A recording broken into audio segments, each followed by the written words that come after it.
Okay, hi guys. I know I'm the last one, so I'll try not to make it too long. So I'm Ronen Ovadia, and I'm a co-founder of Jethrodata. I'm here to tell you about our technology, what exactly we are solving, which use case in big data, and why we are solving it different than others. So I'll start a bit different than others and say that we are hiring. So if anyone wants, please come forward. Jethrodata was founded about 3.5 years ago. It is funded by large VCs in Israel and one from Australia. We just recently closed the round B with $8 million, so we are now, as I mentioned before, hiring. Our product is focusing on enabling interactive BI on big data. Big data, mainly Hadoop, but also other platforms. And our SQL engine is optimized exactly for this, for interactive BI. We went out with the GA version about 3 or 4 weeks ago, and a lot of our activity is based on partnerships that we have with Hadoop vendors, distributors, and obviously BI. So just a little bit, I talked about interactive BI. If you look at the enterprise data warehouse and analytics on top of it, it looks, you can picture it like this for the last 20 or 30 years. And basically you have the analytic use cases talking SQL, or analytic tools for use cases talking SQLs with the traditional data warehouses. And what we're seeing now is that this bottom layer is transforming. It's transforming into the big data platforms, meaning Hadoop and others. And the reason for that is basically three main. Obviously, the scalability, the amounts of data that is produced today, the cost, and the fact that people prefer more and more to work with open sources, and so with open platforms. The analytics on the top has not changed, and the analytics on the top want to stay intact and the same. And for that, as it was talking SQL before, it wants to continue and talk SQL, but now with the new big data platform, with the Hadoop. And this is why we're seeing more and more SQL on Hadoop tools. Now, I mentioned Hadoop is giving great scale and is giving low cost, but there's a trade-off. There's always a trade-off, right? No free lunch. And the trade-off in this case is performance. This is one of the reasons that when you look at the use cases, the analytic use cases on big data, and specifically on Hadoop, you will see that the adoption was beginning with the use cases that are more batch-oriented, that are not requiring the interactive response time. You will see ETLs and predictive analytics and reportings, large reports and so on. And there are very good I will call it SQL and Hadoop tools today to solve these problems. I'm sure you are familiar with some of them, Hive, Impala, and many more. But the people who have installed and are working with Hadoop wants to see this platform also providing the answer and the solution for the more interactive use cases, and mainly the BI. And this is where these tools that are more optimized for batch-oriented cannot really give today the interactive BI. Basically, this is where our technology, Jethrodata, is coming in. And this is how, basically, when I want to show what we're doing, this is the slide that I'm using. You have the Hadoop distributors on the lower level. You have all these nice analytic tools, SAP, Lumira, now also Qlik, Tableau, and they want to continue and talk SQL, but now with the Hadoop platform. By the way, many of these tools have an in-memory database, and it is working perfectly fine. However, when the data is too big to fit in the in-memory, this is where they need to send their SQLs directly to the Hadoop. Let's see if there is internet here. If there's wireless, that would be great. If not, you are more than welcome to see this demo. It is open worldwide. And basically what we have here, Qlik is one of the largest UI, and they have chose Jethrodata to help them go into the big data world. As I mentioned before, they also have an in-memory solution, but when data is too big, they have to send it out. Same with Tableau and others. And they have chosen Jethrodata to work with them for big data, and they have also built this nice demo in Amazon. It's 3 or 4 nodes of Hadoop, 2.5 billion rows. Data was loaded into Jethrodata, and they are connecting to Jethrodata through ODBC. And you can see that the screen is coming up. You can see 2.5 billion rows, and then they want to drill down to a specific color or a specific store, and it is no longer 2.5 billion rows. It's just maybe 6 million or 7 million or 60 million. With Jethrodata, they can go only to those specific rows and analyze only them instead of going again over the whole 2.5 billion. Okay, basically what I want to show in the presentation is what is it that we're doing different than the other SQL and Hadoop tools. Most of the other SQL and Hadoop tools are basically MPP tools, massive parallel processing, which are doing a full table scan with every query that you run. You can partition the data, of course, by a certain attributes, but if then the analyst or the user is filtering the data by a different attribute, then your partitioning is not going to help, and you have to scan the whole database. These are, as I mentioned, very good tools when you want to run use cases that anyway need to go over most of the data. Let's just right. But if you want to go over only a small part of it, then there's no point in doing a full table scan. It's basically like I always say it's like a library. Okay, think about the libraries before, 10, 20 years ago. Every new day, 5 books coming in, the librarian sees the book, catalogs it, knows exactly on which shelf to put it. Then when someone is looking for this book, he knows where to go to. But in big data, the data is coming in massive amounts. It is not indexed, it is not sorted, it's just put on the shelves, on the decks and shelves.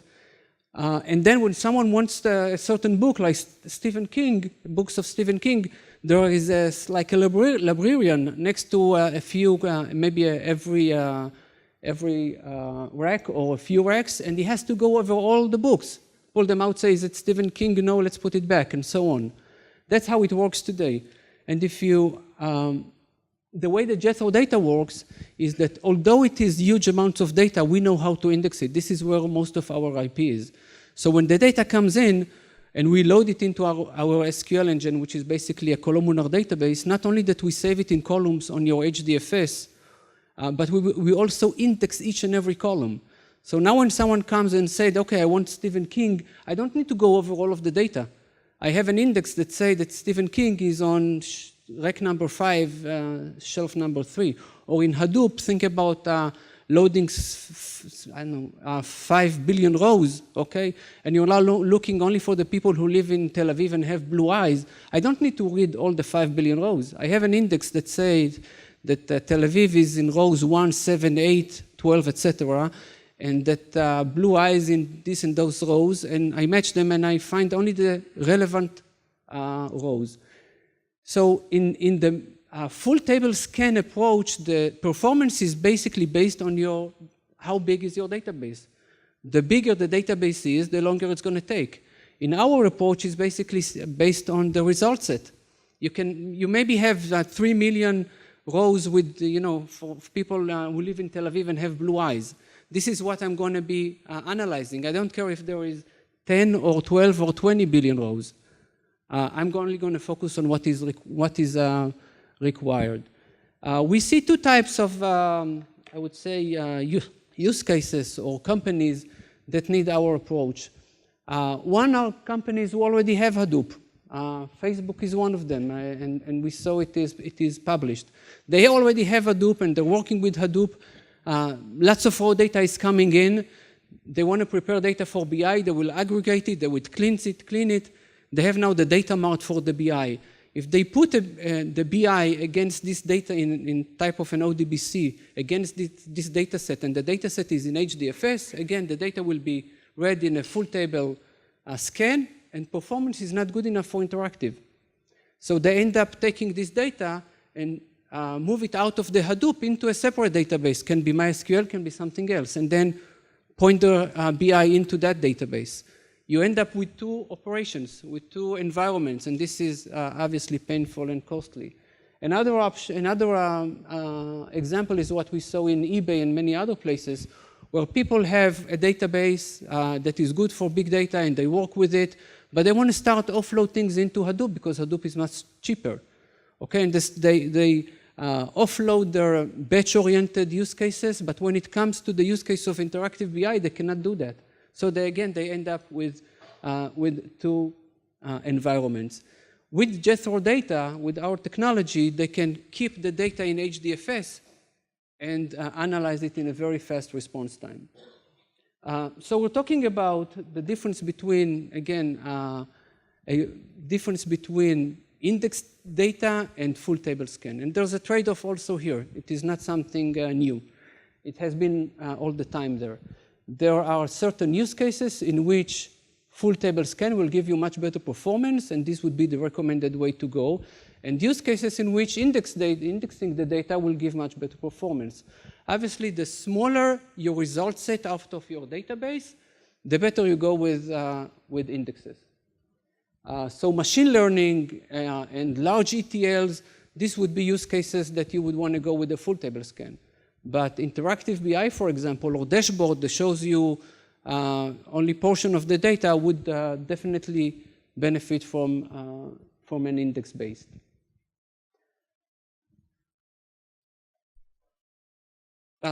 Just in a few words about the architecture, we see when we're working with Hadoop, we are not using the, if you take Hadoop and break it into two layers, the lower layer, which is the HDFS, the distributed file system, and then the upper layer of the batch processing. We are not using the batch processing.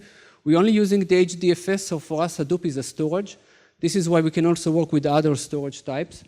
You install Jethrodata on a separate machine, and we see the data, the HDFS, in a shared everything architecture, which is very good for us. And then you bring your BI, your favorite BI, and connect to our database through JDBC or ODBC. When data comes in, we load it through our loader, we save it in columns in HDFS, and then we index each and every column. Not only that we index the data, but again, Jethrodata is a full SQL engine. So once we read the relevant data, we know how to run all the SQL commands, the group by, the aggregation, the joins, and everything. It's a full SQL engine that allows you to work on very huge amounts of data when data is on HDFS. And we are now moving into also providing it on S3. This is one thing that customers have asked for. And soon we're going to be doing a proof of concept here in Israel. But maybe just last word, Jethrodata is agnostic to the storage under it. Today, if you want to test Jethrodata in your environment, it can be on POSIX, it can be on HDFS, it even can be on S3, if you want to go with an alpha version. That's it. Any questions? Sure. On one of the slides, you mentioned that you executed the TPC-DS test with 2 billion records, and the question is, have you executed all 99 queries and 40 refresh functions, and have you published the results? Are they available? So the results are available, and you can see them on our website.